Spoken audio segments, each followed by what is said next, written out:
ಅಯೋಧ್ಯೆ ಬಗ್ಗೆ ನಾವು ಹೇಳೋಣ, ಅದು ಗುಡಿಕೆ ಆಗಿದೆ. ಭಾಳ ದಿನದಿಂದ ಈ ದೇಶದ ಒಂದು ನಿರೀಕ್ಷೆ ಇತ್ತು, ಭಾಳ ದಿನ ಹತ್ರ ಆಗಿದೆ.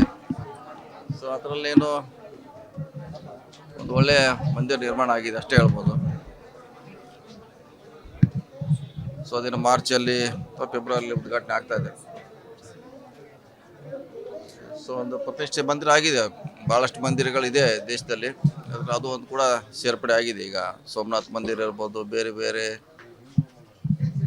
ಓಲ್ಡ್ ಆರ್ಕಿಟೆಕ್ಚರ್ ಇತ್ತು, ಇದು ಮಾಡರ್ನ್ ಆರ್ಕಿಟೆಕ್ಚರ್ ಕೂಡಿದೆ. ಒಂದು ಒಳ್ಳೆ ಸಂಕೇತ ಅಂತ ಹೇಳ್ಬೋದು ಅಷ್ಟೇ. ಅದು ಇದ್ದೇ ಅದೇ ರಾಜಕೀಯ, ದೇಶದಲ್ಲಿ ಎಲ್ಲದಕ್ಕೂ ರಾಜಕೀಯ ಇದ್ದೇ, ರಾಜಕೀಯ ಬಿಟ್ಟು ಏನು ಇಲ್ಲೇ ಇಲ್ಲ, ಇಲ್ಲಿ ಎಲ್ಲದಕ್ಕೂ ರಾಜಕೀಯ ಇದ್ದೇ ಇರ್ತದೆ. ಅದು ಲಾಭ ಆಗ್ತದೆ, ನಷ್ಟ ಆಗ್ತದೆ, ಚುನಾವಣೆ ಆದ್ಮೇಲೆ ಗೊತ್ತಾಗ್ತದೆ.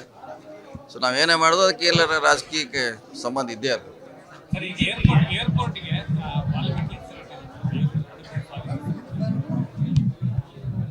ಇಡಲೇಬೇಕು. ನಾವು ಕೂಡ ಭಾಳ ಸರಿ ಡಿಮಾಂಡ್ ಮಾಡಿದ್ದೀವಿ, ವಾಲ್ಮೀಕಿ ಮಂದಿರ ಆಗಬೇಕಿದೆ. ಯಾಕಂದರೆ ಅವ್ರು ಪರಿಚಯ ಮಾಡಿಸಿದವ್ರೆ ವಾಲ್ಮೀಕಿ. ರಾಮನ ಮಂದಿರ ಪಕ್ಕದಲ್ಲಿ ವಾಲ್ಮೀಕಿ ಮಂದಿರ ಆಗ್ಬೇಕಂತ ನಾವು ಭಾಳ ಸಾರಿ ನಮ್ಮ ಸಭೆಯಲ್ಲಿ ಡಿಮಾಂಡ್ ಮಾಡಿದ್ವಿ. ಈಗ ಏರ್ಪೋರ್ಟ್ಗೆ ಹೆಸರಿಟ್ಟಿದ್ದು ಅಷ್ಟಕ್ಕಾರ ಈಗ ಒಂದಂತ ಆಗಿದೆ. ಮುಂದೆ ದೇವಸ್ಥಾನ ಬಗ್ಗೆ ಕೂಡ ಡಿಮಾಂಡ್ ಮಾಡ್ತೀವಿ ನಾವು, ಆಗಬೇಕು. ಯಾಕಂದರೆ ಪರಿಚಯ ಮಾಡಿದ್ರೆ ಅವರಿಗೆ ಅವರೇ, ಹೀಗಾಗಿ ಅವರ ಅವಶ್ಯಕತೆ ಇದೆ.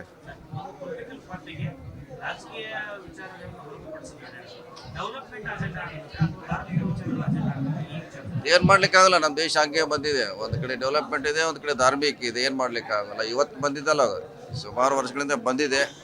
ಅದನ್ನ ತಕ್ಷಣ ಕಡಿವಾಣ ಹಾಕ್ಲಿಕ್ಕೆ ಆಗೋಲ್ಲ, ಸಮಯ ಬೇಕಾಗ್ತದೆ.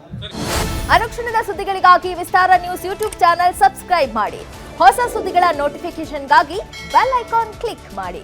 ಲೇಟೆಸ್ಟ್ ಅಪ್ಡೇಟ್ಸ್ಗಾಗಿ www.vistaranews.com ವೆಬ್ಸೈಟ್ಗೆ ವಿಸಿಟ್ ಮಾಡಿ. ಅಂಗೈಯಲ್ಲೇ ಜಗತ್ತಿನ ಸುದ್ದಿ ತಿಳಿಯಲು ವಿಸ್ತಾರ ನ್ಯೂಸ್ ಕನ್ನಡ ಆಪ್ ಡೌನ್ಲೋಡ್ ಮಾಡಿ.